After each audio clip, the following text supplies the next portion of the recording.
EMDR, it's like when you are remodeling your kitchen. Shit's gonna get messy, but at the end, you have a nice remodeled brain. When we keep stuff just on the cognitive level, it's to keep that comfortable distance. EMDR is trying to get at the memories. If we look at ourselves with any degree of honest self-reflection, we will find some unprocessed stuff that we don't want to look at. We worry that if I address this, then I won't be able to keep myself safe anymore. We want you to be able to handle challenges without your nervous system going into panic mode. I think that a lot of the way that it is trained are over-focused on. If you're new here, welcome. I'm Felicia Keller-Boyle, a licensed somatic therapist and clinical advisor at Best Therapists. And I'm Kristie Plantinga, founder of Best Therapist and therapy connoisseur. This is What Your Therapist Thinks, a mental health show where actual therapists open up about real-world stories and the questions people wish they could ask them. And by real world, we mean Reddit posts, incognito Google searches, and the things you want to bring up in therapy, but maybe you don't. You'll hear conversations on everything from the best dating advice to ADHD, EMDR therapy, body dysmorphia, and more. Sometimes it will make you feel seen. And sometimes it'll make you laugh out loud. We're so glad you're here. Now let's get into the episode. Today, we are joined by Erica Bonham. Erica is passionate about walking folks through the beautiful, messy process of turning wounds into wisdom so that we can all remember our true nature, that we're always and already enough, and we still have work to do. Her work bridges personal healing with collective transformation and invites us to remember that the world needs us here in our fullest expression. She is a nationally sought-out speaker, licensed professional counselor, certified EMDR clinician, consultant, trainer, best-selling author, and nervous system regulation coach. She's passionate about redefining leadership as a practice of presence, resilience, equity, and joy. Erica, welcome to the show. Thank you so much. I'm so excited to be here, really. You are just like the perfect person to really get into our topic for the show today, which is EMDR. We allude to it all the time in the show, and I think for those of us who have not done EMDR, like I have never had the pleasure, it's very mysterious, I think. It's a little bit like, what's going on behind that closed door? But it's taken the therapy world by storm is kind of how I perceive it, at least on the outside. So for beginners, what is EMDR? EMDR stands for eye movement desensitization and reprocessing. And I think even Francine Shapiro, who is the founder of EMDR, kind of later on wished she had called it something different because it just seems very clinical. But after you kind of demystify it a little bit, which hopefully we will do today, it started with eye movements, and a lot of people still use eye movements, whether that's with their fingers back and forth, or a lot of people use a light bar. Most people use these paddles that we have that you just hold in your hands and they pulse back and forth in your hands. But what we think happens is that what we call that bilateral stimulation, that right, left, right, left, right, left movement helps to get the right and the left brain to communicate with each other. It kind of mimics REM sleep. So when you're sleeping, your eyes move back and forth rapidly, and that actually helps to process and integrate information. I actually think we've been doing quote unquote EMDR since we were in tribal communities, right? If you think about dancing is a bilateral stimulation, drumming is a bilateral stimulation, walking is a bilateral stimulation. But the combination of how we access how the memories are stored currently in the brain, combined with that bilateral stimulation, and we are really taxing working memory, that is what helps make this therapy so, so powerful. I was working in community mental health at the time, and I had the opportunity to get trained in EMDR at a discount. And I was like, oh, this woo-woo bullshit. I was very skeptical. But as part of the training, you do experiential quote unquote, mock sessions. And I had a really, really powerful experience. And so I was kind of hooked from the beginning. It was a really visceral body level experience. And so I just kind of kept going with it. So, and became a consultant and eventually a trainer. I used to do basic trainings, and now I just focus on advanced trainings.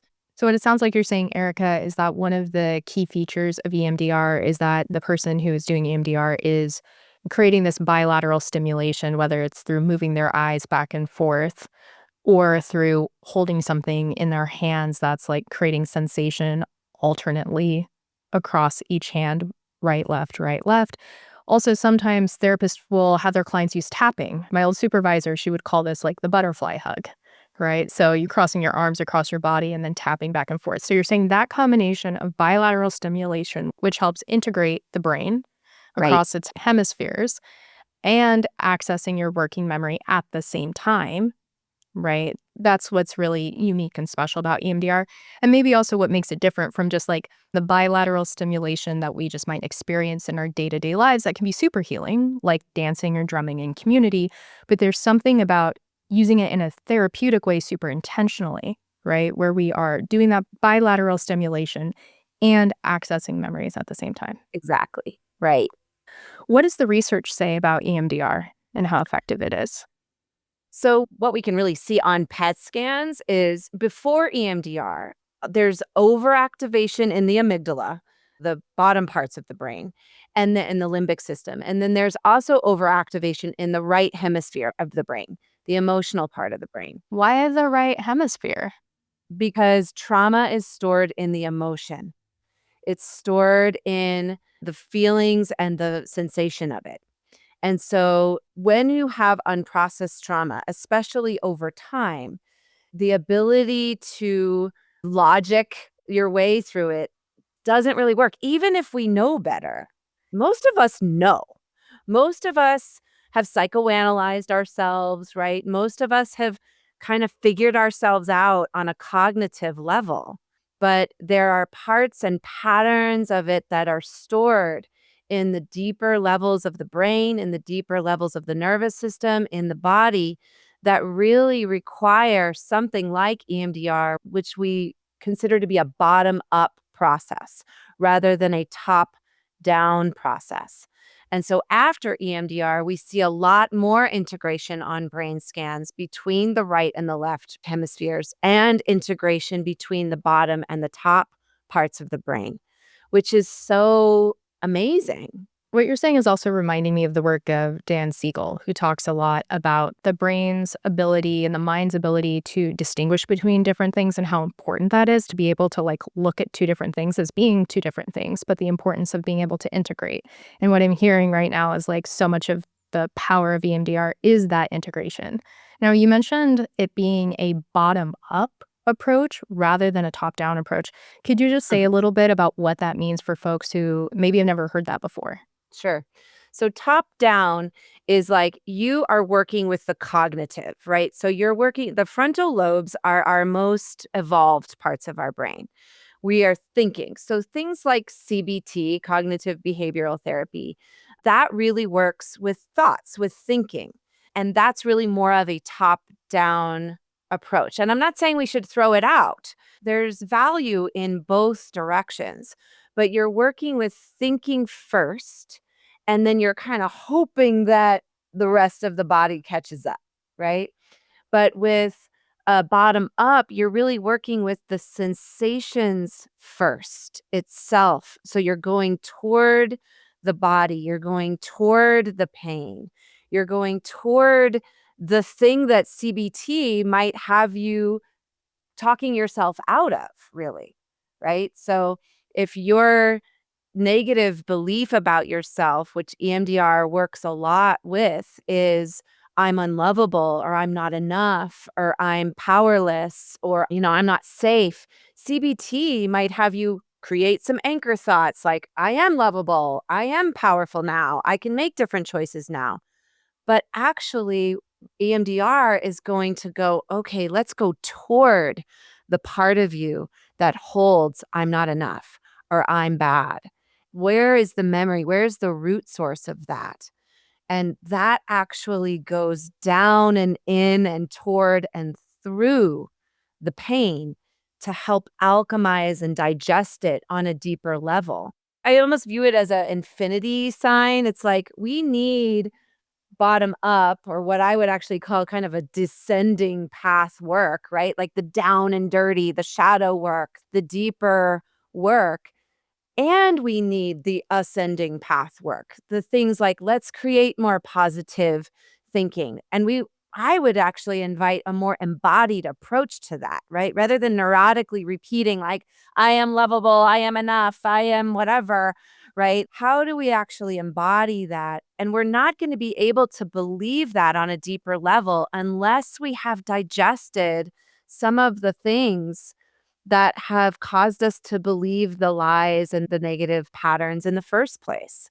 You do have to go down and in and toward and through, and then you can kind of grow your tree higher, right?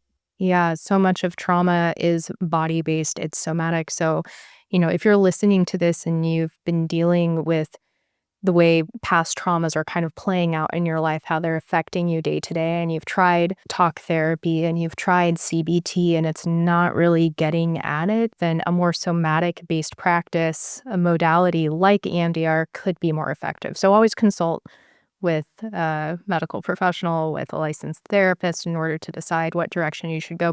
I love that we're talking about this, Erica, because yeah, I'm a somatic therapist, so I'm a huge fan of like our doorway into the psyche being through the body.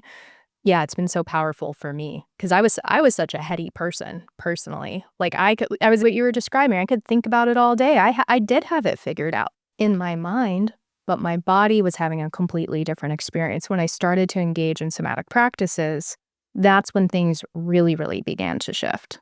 I just wanted to say from like outside, non-therapist, someone who hasn't done EMDR, this sounds brave as hell. It just sounds like the bravest thing to really just like be willing to engage in your body. Because I do think when we keep stuff just on the cognitive level, it's a way to separate ourselves from it and keep that comfortable distance because often it's so painful to actually go back.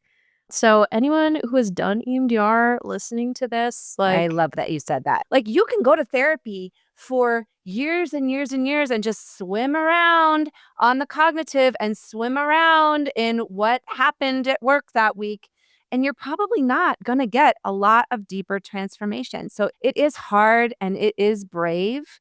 And I promise you, even if you are the most martyry, people pleasing, over responsibility, yes saying, PTA president on the planet, your shit is going to leak out somewhere. If you do not look at your stuff on a deeper level, the resentment is going to build up.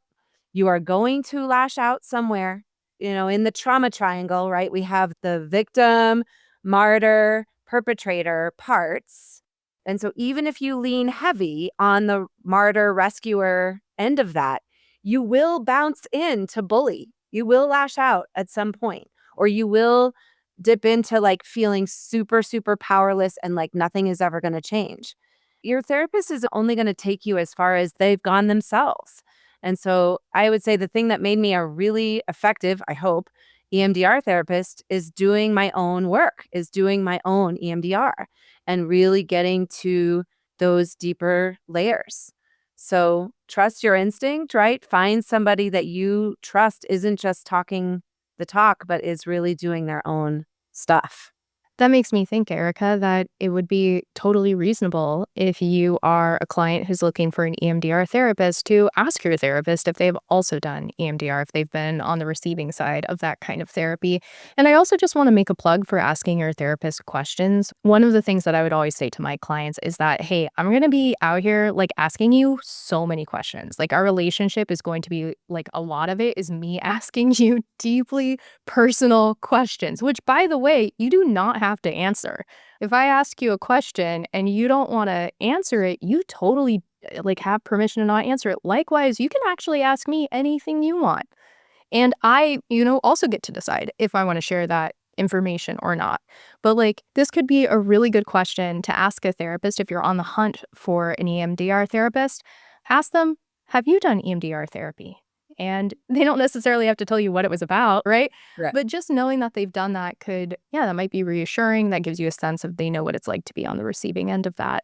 Now, you mentioned something else that I want to clarify for folks if they've never heard this concept before. You talked about the trauma triangle. Now, not everybody knows what that is. Can Yeah. you break that down for our listeners? So I don't know if you all have done an episode on parts work, but I certainly fold in a lot of parts work into EMDR therapy, which I think the combination of those two things is really, really powerful. The trauma triangle can almost be like another way of looking at parts.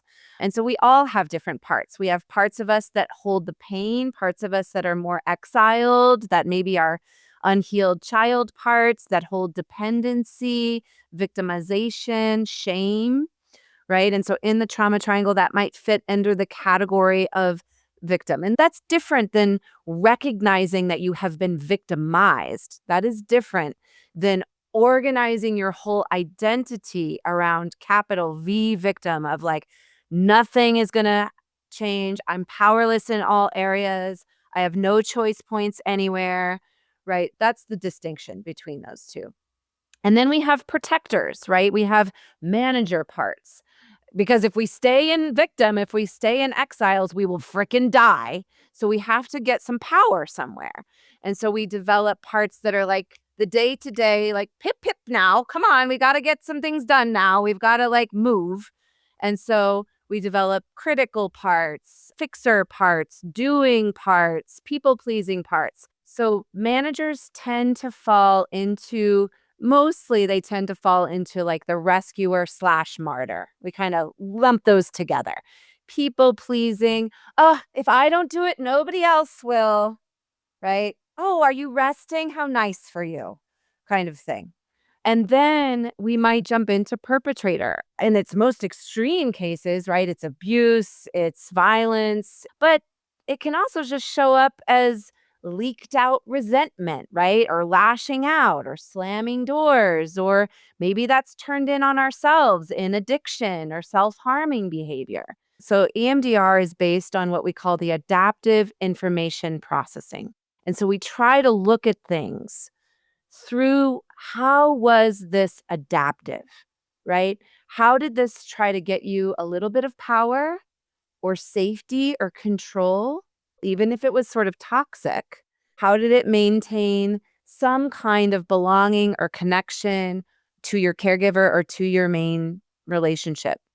And so most of our parts, if not all of our parts, in most cases, have some kind of adaptive quality to them. And they are stored in deeply ingrained patterns in the nervous system. And they almost feel like procedural urges, right? And so the first step is to become conscious of them. But insight alone is not enough. Most of us are aware of our patterns. And it becomes really important to bring in a somatic lens. Where does that part live in your body? Where do you feel that procedural and energetic pattern? What's the root of that? How did you learn that adaptive quality? What was that an adaptation to? What's the wound underneath that? And I would say EMDR is trying to get at the memories that are most related to the deepest wounded parts. And that's why EMDR is no joke, right? And It is no so joke. Yeah. that's why I think I've said this before on the show that EMDR may not be for everybody at all times. If you're hearing this, we don't want you to feel that if you've experienced trauma and you don't want to do EMDR, that you're somehow like a bad person, right? Yeah. No. Because it can be so evocative. And in some cases, like it's not appropriate for everyone. So again, work with a professional who can really guide you on that. And that was one thing I did want to ask you about because obviously EMDR is often associated with treating trauma, but I've heard EMDR therapists also use EMDR to treat anxiety and all these other things. So when is EMDR an appropriate modality and when is it very effective versus maybe that's not a great application of it? I am not conservative with my use of EMDR because I think it is so powerful. And I actually think a lot of anxiety and depression are related to unprocessed trauma, even if we don't come from big T trauma backgrounds, even if we don't have abuse, even if we've never seen war or assault or whatever. There's also little t traumas, things that were persistent, attachment stuff, right? Like maybe you got the sense that your parent was physically there, but never was really able to attune to you or feel emotionally safe. Or there was major divorce where your physical safety wasn't necessarily in danger, but there was this sense that you had to navigate it alone, that there was still a deep sense of fear, and that there was still this sense that the grown-ups weren't touching it with a 10-feet pole. So if you were feeling any kind of way about it, there must be something wrong with you. And although EMDR, I think in its clearest protocol form, is probably most powerful for big T, tangible things that you can point to. That's like this event happened. And EMDR is very clean and clear with those kinds of traumas. And that's where people are like, oh, yeah, 1 or 2 sessions. And it is totally different, right? But with attachment trauma or pre-verbal trauma or as ancestral trauma, which we are just now really scratching the surface of in terms of the medical community, Indigenous communities and Black communities have had that understanding of ancestral trauma for a long time. But when you're dealing with pre-verbal, ancestral, and attachment stuff, it's more like the nothing, right? It's more like death by 1,000 paper cuts. And what paper cut do you target with EMDR? And that's a little trickier. That's a little bit more of the art of EMDR. And I think that's where parts work and attachment work and somatic work are really, really important. And even though EMDR in and of itself is a somatic bottom-up practice, I think certain trainings, certain therapists fold in somatic work on various degrees. And I would encourage people to really look for somebody that takes a somatic lens and you get the sense that they are as embodied as possible and that they really deepen into that work, especially if there's little t.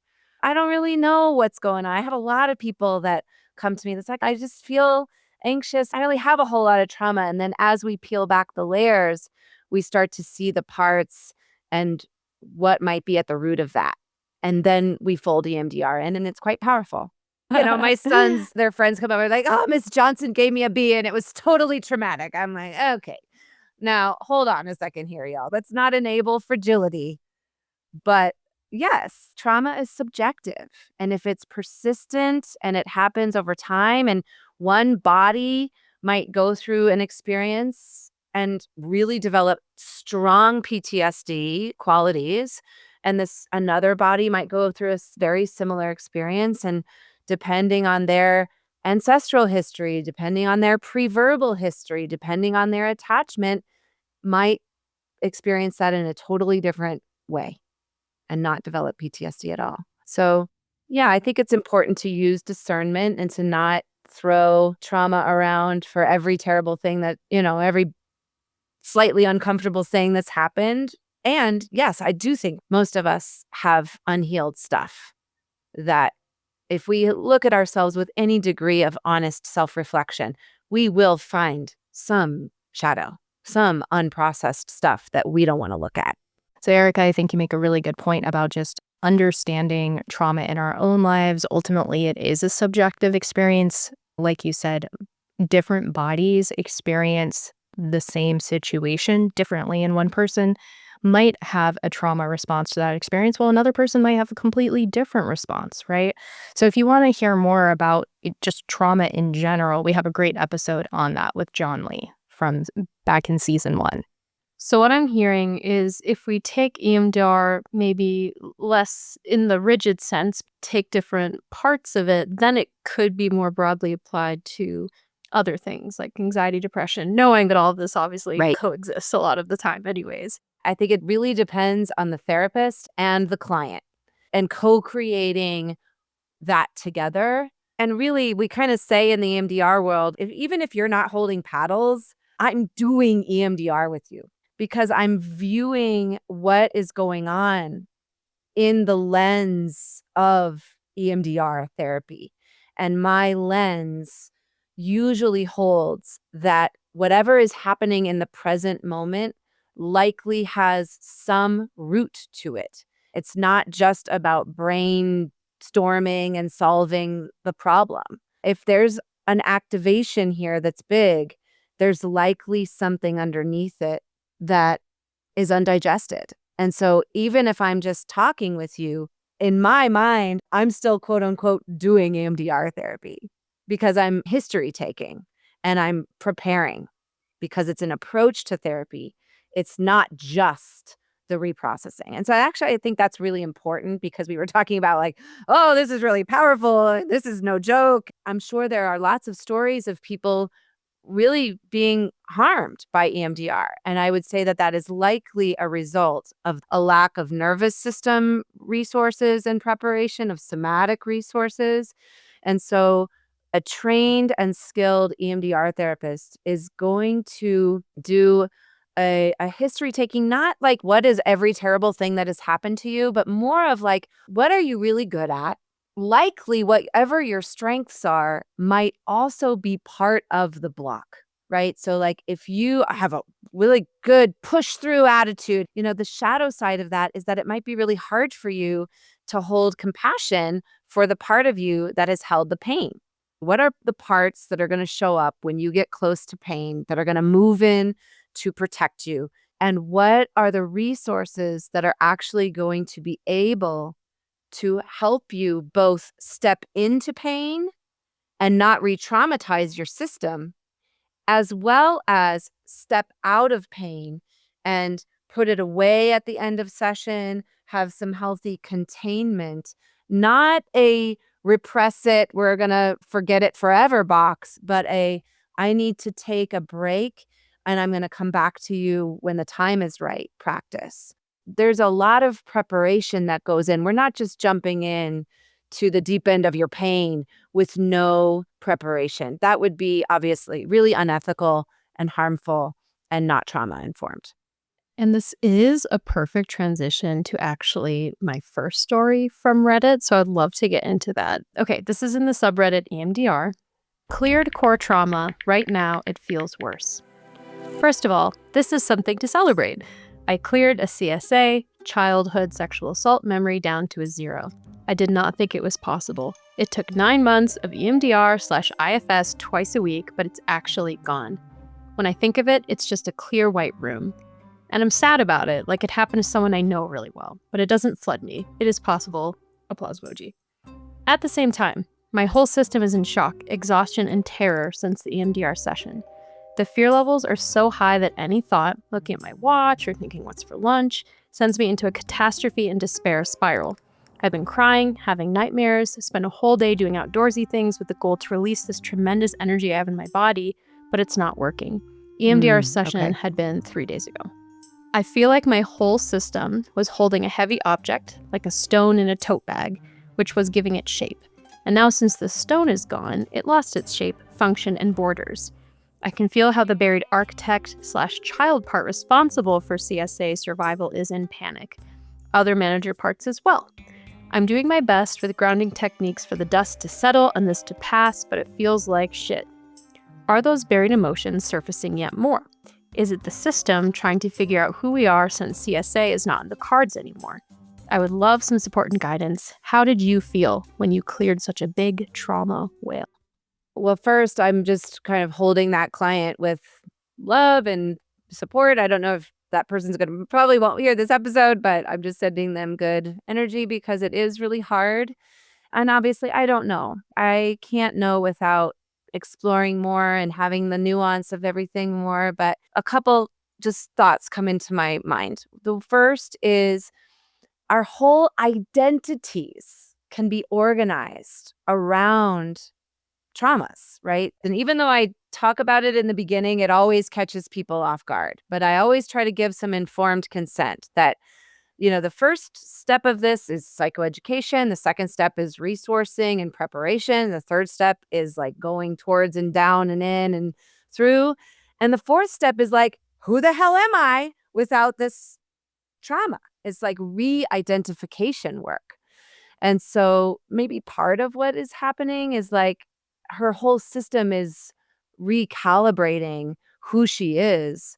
Like she kind of said, like, I was carrying this stone and my whole system was shaped around that stone. And then you take it out and you're like, who am I? Right? There's a flailing that can happen. I also just say that sometimes EMDR, it's like when you are remodeling your kitchen, shit's going to get messy, but at the end, you have a nice remodeled brain. And sometimes things do get worse before they get better. But this sounds too like there actually might be a feeder memory. Is there a larger attachment component to this that is actually not being addressed? Even though she's doing IFS, there might be this like pre-verbal setup.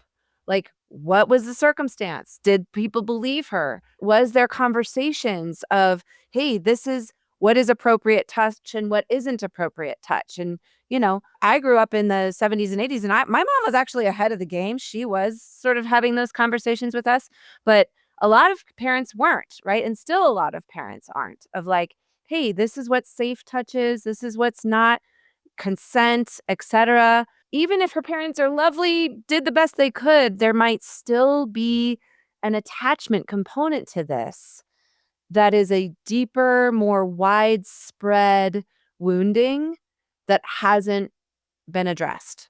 I don't know. But certainly the identification piece, like, who am I? I often joke, it's hard to market what I do because it's like, hey, do you want to go towards what you've been avoiding your whole life? And you might find out that your whole personality is a trauma response. Like, that sounds I fun. think Gabor Mate says something along those lines. I remember being in a training with him, and please correct me if I'm wrong or if I'm misquoting you, Dr. Mate, but like personalities are essentially like trauma responses. And that human beings, when we are not disowning or disavowing certain parts, and when we have that healthy integration in our brains and in our bodies and in our psyches, we have a lot of flexibility in the system. And personalities tend to be more rigid. The reason why we talk about personalities is because, oh, that person's like this and they're not like that. But when you have more integration, you have more options when you're responding to life.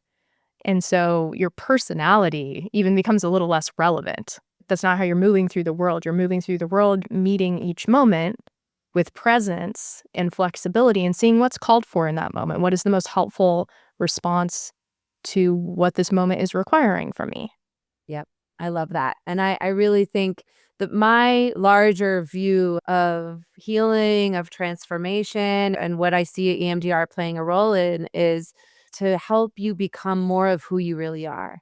And I always kind of say, like, your true nature is that you are always and already enough, lovable, worthy, and inextricably connected to all living things on the planet, just as you are.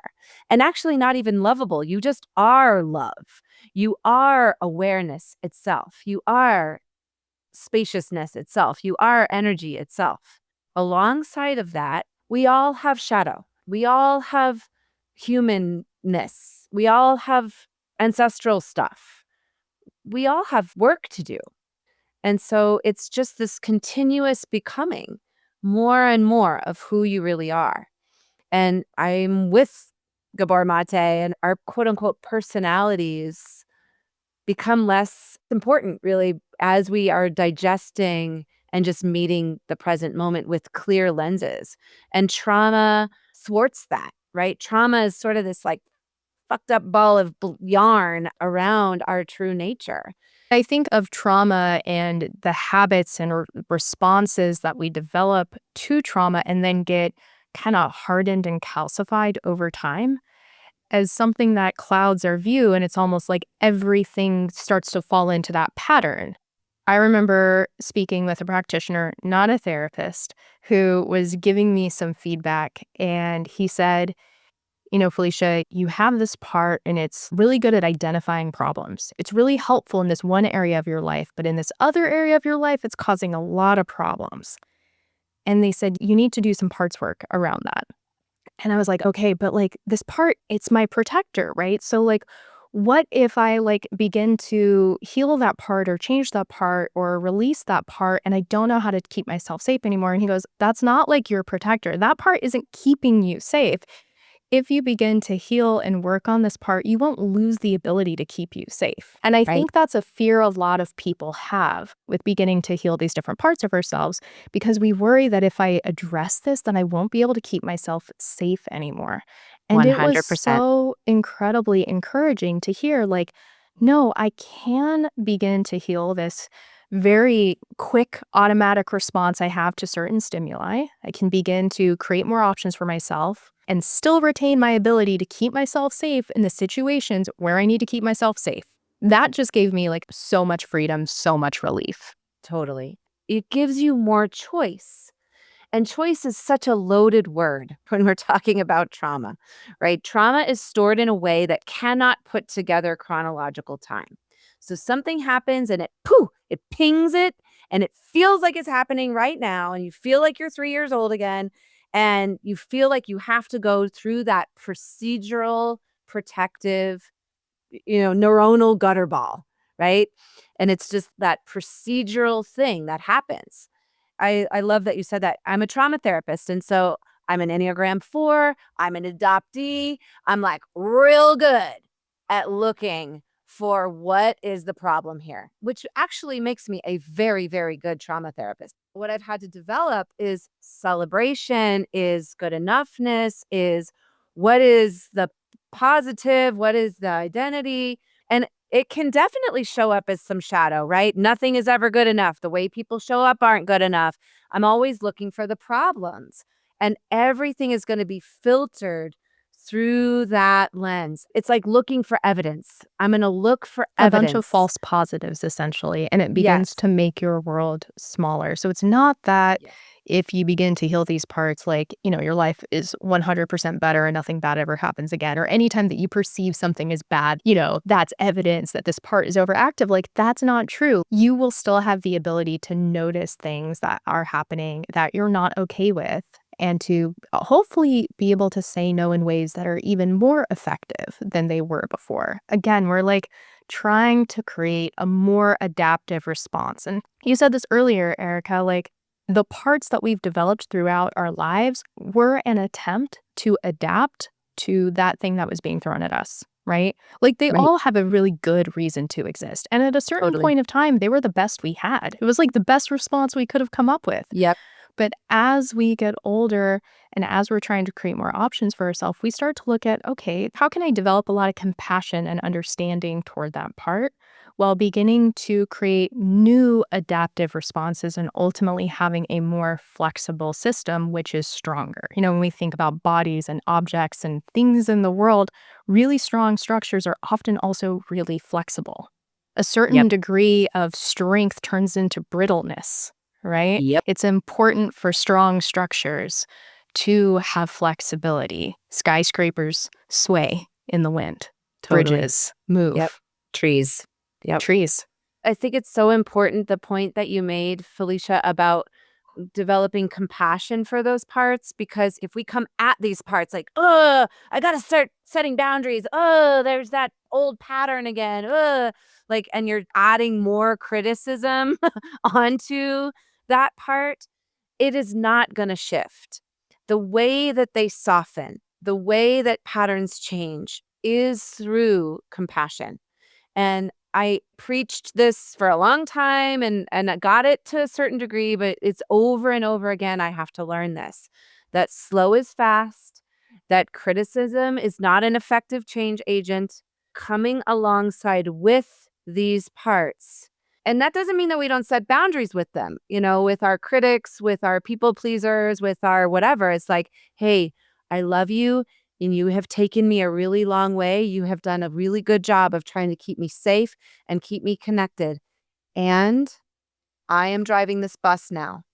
And like, I love you, but you need to sit down. And sometimes we need to be quite stern in our boundaries. Sometimes we need to be like, listen, critic, I love you. And I know you're trying to keep me safe. But sometimes those parts need like stern grandma. Like, we're not doing that today. And there's something, obviously everyone has their own relationships, but there's something about a stern grandma that actually helps me feel like kind of settled. Yeah. Like, I am such a person who goes into an environment and looks for, like, who's in charge, and if I feel like there's a gap and it's, like, I feel like things are kinda chaotic, I'm like, "I need to fill that gap." So when I enter a space, Kristie is like, "Me too." My generation, I think we were underparented and overpunished. And so a lot of us swung the pendulum in the other way, and we like tend towards helicopter parenting and over rescuing and validating every single emotion, right? And we've sort of enabled fragility. But I think that healthy attachment is actually that stability that you're talking about, is that sternness like, hey, I love you. There is unconditional love here. There is nothing that's going to change that. And there's boundaries here, there's structure here, and we know what those are. That actually makes us feel safe. If we're I 100%. just learned the word milk toast. Have y'all ever heard milk toast? It's like the shadow Like side of gentle parenting, like a soft right? I feel like Yeah, I've like been the seeing them. soft, like too bleh. There's like no structure there. You It's don't know all where you skin and stand. muscle and no bones. It's Yes, just like exactly. And a all blob. like, yeah, Yeah. Felicia just mimed a blob. Yeah, So just imagine a blob. we're imagine all imagine flopping that around. Yeah. if you're listening. I do want to make sure we get to one more because I think it's very relevant to what we've been talking about. Because maybe if you're listening to this episode and you are feeling the very brave calling to try EMDR, I think a lot of hesitation, and I know that I've had this too. It's like, how do you handle the intensity? And this is exactly what our next poster is inquiring about. So this is also from the subreddit EMDR. I knew EMDR was going to be intense, but sheesh. How did you all handle the intensity? Intense is not even the word to do it justice, and it's not even during the actual session, although that can be very difficult to go through, but the processing that happens days and even weeks later. I don't think I realized how much pain was buried inside of me until I started feeling my buried emotions. And the nightmares. Oh my god, the nightmares. I found myself standing frozen in my living room, feeling intense fear and having childhood memories return. I almost thought for a second that maybe I wasn't ready to go deep into my childhood trauma like I thought. I also found a new therapist, as EMDR can help you realize really quickly who can truly help you through this journey. But here I am, still going, still fighting to feel, release, and heal decades of trauma. So what advice would you give to OP, and Yeah. I'm sure many other people who maybe start EMDR or they're thinking about starting it, and yeah, just how do you handle that intensity? I'm not saying that the therapist hasn't done a good amount of resourcing, but I want to make sure that that is happening. So the sort of the classic two resources that EMDR therapists do are a calm, safe place meditation and a container exercise. That's sort of the page one resource preparation things. But I would say that it needs to be much more co-created and personalized, and there needs to be some sort of somatic preparation and plan for integration, because integration is actually the most important part. And integration is life. Integration is whatever it is that you want to do more of. So, can we incorporate some somatic practices, whether those are polyvagal exercises? And I have a free handout with tons of videos of me teaching those. You don't have to do all 11 that are on there. You just find one or two that you actually feel something that's like a little subtle shift, or just shaking it out, or moving, or dancing, or anything that's going to help move that freeze response where she's just standing in her living room. Let's actually plan for that and practice that in session. So I might have her literally practice like freezing and feeling what that feels like in her body, and just noticing the patterns, noticing how that is. And then can she just start rolling out her wrists or rolling out her joints or doing some arm circles, practicing that in session, and doing maybe a little bit of titration where you go into the freeze response and you practice that, and then you go into the movement. Or you could do an attachment resource where you build a team of mental allies, right? Where you bring in Maya Angelou and Falkor from the Neverending Story and elephants and all of these, spiritual resources and nature and whatever else resources you. And you really feel those energies here with you so that you don't feel so alone in that. So there's attachment resources and there's somatic resources. And I would really want to do more of that that's beyond just calm, safe place and container. If that's happening, we want to plan for that and we want to help integrate that. I Felicia, love that. what are your thoughts on that as a somatic person? Well, before I go there, I just want to say I'm so glad you brought up Falcor. Huge fan. Yeah, I think that's a really like wise response, Erica, to this person is having a somatic response to the processing that they're doing and like what's happening after they leave a session days later. So yeah, it makes perfect sense to me that we would want to use somatic resourcing to help them release some of it.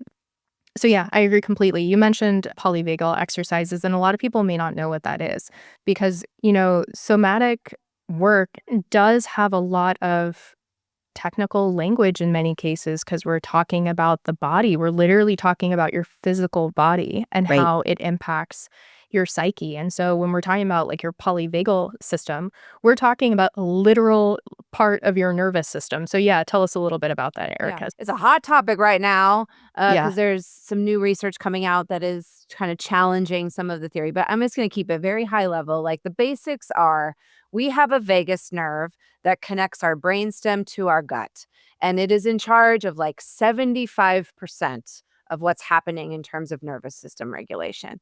So, where it does not connect to is the frontal lobes, right? So, I kind of have a catchphrase that's like trauma doesn't give a shit what you know, right? So you have to work with the vagus nerve. You have to kind of tone the vagus nerve almost. And as you do that, whether that's through yoga, cross body, like anything that is like right to left, like elbow Again, to that knee, bilateral stimulation that, that you're yeah, it talking is, about. and or the butterfly hug, it can even be that. Twisting helps to tone the vagus nerve. There's a polyvagal reset. Literally, you can Google it or it's on my handout as well. There's all kinds of exercises that are really designed to strengthen and tone and kind of stimulate the vagus nerve. And when we are doing that, we're just slowly growing our capacity and we're growing our ability to stay in the window of tolerance. We're growing our ability to stay in the window of choice, to have more room that where we're not in flight or fight, where we're not in hypoarousal freeze or fawning. I've heard it described many times as like if your nervous system is the size of an espresso cup and a challenge comes in and it's like a tablespoon of salt, it's going to overwhelm your system. But the more that you're gradually growing your capacity and hopefully you become the size of a huge freshwater lake or the ocean or the universe or whatever, then that same tablespoon of salt comes in and you're like, salt. Definitely need to filter that out. We're a freshwater lake, but Yeah, that it there's doesn't an overwhelm the increased system. You have capacity. more choice. You have more reserves. You have more resources. I like how you talk about window of tolerance as also being a window of choice because when we talk about going outside of your window of tolerance, what we're saying is your nervous system is no longer regulated. You're no longer feeling safe, present, and able to connect with others. And you are going into a response that is, trying to keep yourself safe. So that might be, like you've mentioned, fight, flight, freeze, fawn. All of these indicate that your nervous system is in hyper or hypoarousal, meaning there is too much energy, that would be hyperarousal, or too little energy, hypoarousal, which looks like dissociation, freezing, right? And so what we want to do is get you back into your window of tolerance, but we also want to grow your window of tolerance over time. So that's like the metaphor you're talking about of going from that espresso cup to that huge lake. We want you to be able to handle challenges without your nervous system going into panic mode, essentially. Because when you go into panic mode, you literally cannot access your frontal cortex. It's just not functioning optimally. And so you're acting from these earlier parts of your brain that are more emotional, they aren't as good at necessarily solving problems flexibly. And we want your brain to get back into a place where all of your brain systems are online, your body is relaxed and calm and responsive rather than reactive. Right. Exactly. And I think it's really important, the conversation around this too, though, that is like there is nuance. It's not like you're either regulated or you're not regulated. Or if you're having some sort of emotional response to what's happening in the collective right now, for example, or if you're having an emotional response to, shitty behavior, abusive behavior, that does not mean that you are, oh, you're dysregulated and you need more work and Well, whatever. you No, might be dysregulated, but I think it's like that's a totally appropriate response. So I think what's important here is for us to say, like, there's not like a value judgment on like whether or not you're regulated or not. And it's totally appropriate to become dysregulated. The goal isn't so that you grow your window of tolerance so much that you feel nothing, right? Like, right. that's not what we're talking about here. And We're actually, that talking about, wouldn't be a real window of tolerance, I would say. I right, would that say would that be was more very of a dissociative. dissociation. Yeah, Exactly. that's a Yeah. So false window of tolerance, a false sense of regulation. And so I would say you can still be dysregulated, but also still be in the window of choice. I think you can still have emotional reaction and still have this intention around having your actions and having your response rooted in wisdom and rooted in alignment with who you want to be rather than being it's this procedural reaction where then you have shame afterwards or you have this like letdown. And nervous system dysregulation like has a purpose, right? Like if you are being threatened physically, your body needs to like respond quickly to either get you the hell out of there or defend yourself. Like it's a feature, right? The problem is when that switch doesn't turn off or it's so sensitive that it's having false positives. So we're not here advocating for you not to be able to have these totally appropriate and helpful safety creating responses. But we're looking for ways for you to have fewer false positives because if your nervous system gets thrown out of whack so often in response to situations where this response is not appropriate and that response is causing problems in your life, then we have a problem. So again, this kind of comes back to that theme of like, what is adaptive for you? We're Yeah. not saying that anger, sadness, even fight, freeze, or like flee are bad responses. We're just talking about you getting more options in your nervous system so that you can have more adaptive responses to the life you're living today instead of having that switch stuck on from something that happened to you in the past. I love that. I just love when two somatic trauma therapists are like, I and know. this, and this, and this, and this. It's really fun to sit in on. It's time, Felicia, for our last segment.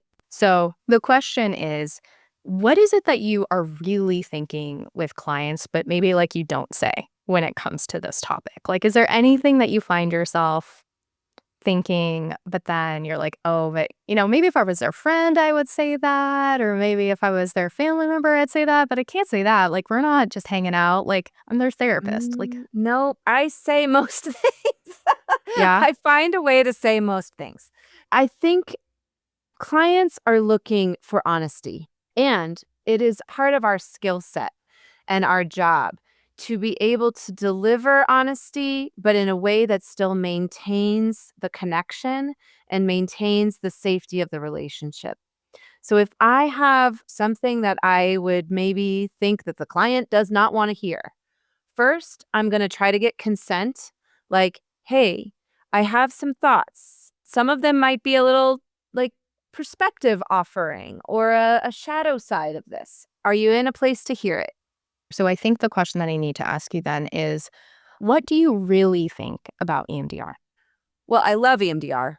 And I think that a lot of the way that it is trained and a lot of individual practitioners are over focused on over pathologizing individuals and not incorporating more systems lenses, not incorporating things like racism, patriarchy, religious abuse, and not folding their understanding of those things in an appropriate way.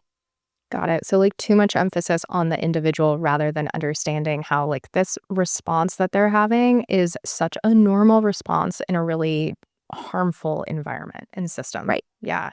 Yeah. Thank you so much for being here today, Erica. We Yeah. really enjoyed our conversation with you. I especially really enjoyed it. It's so much fun to have another somatic therapist on the show. Yes. I suck it all up like a little sponge. So thank you for being here. Just, shedding light on, I think, a little bit of a mysterious Yeah, topic. I feel like So you did we a so appreciate fantastic it. job of helping folks really understand more about what EMDR is, especially if they're seeking it right now, and like how it can be useful to them and the different modalities that might work in conjunction with EMDR. Like, I feel like we got into some really nitty-gritty stuff here, which as a details person, I love, but I also think it was still super fun. So thank you for being here. And if folks want to learn more about you and your work, how can they find you?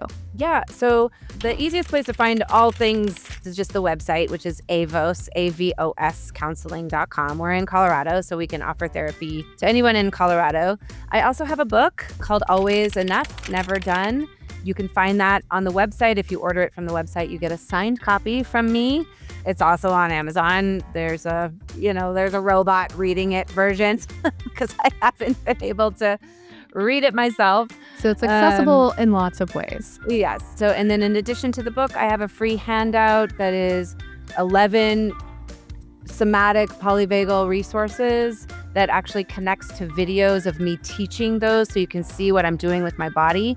And there's also 6 guided meditations on there as well. So that's just a free resource that I have for people. That's amazing. Okay, we'll make sure that that is linked in the show notes so everyone can easily find it.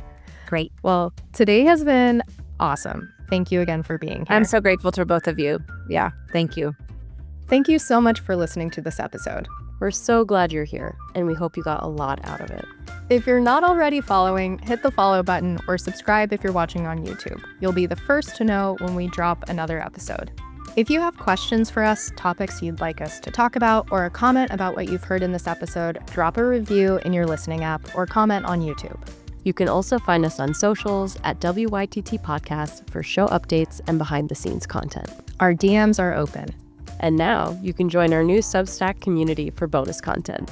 Like what we really thought about an episode. And monthly posts with the books, music, podcasts, and products that Felicia and I are loving. Go to whatyourtherapist.thinks.substack.com to subscribe. What Your Therapist Thinks is hosted by me, Felicia Keller-Boyle. And me, Kristie Plantinga. What Your Therapist Thinks is produced by Podvision. See you next time.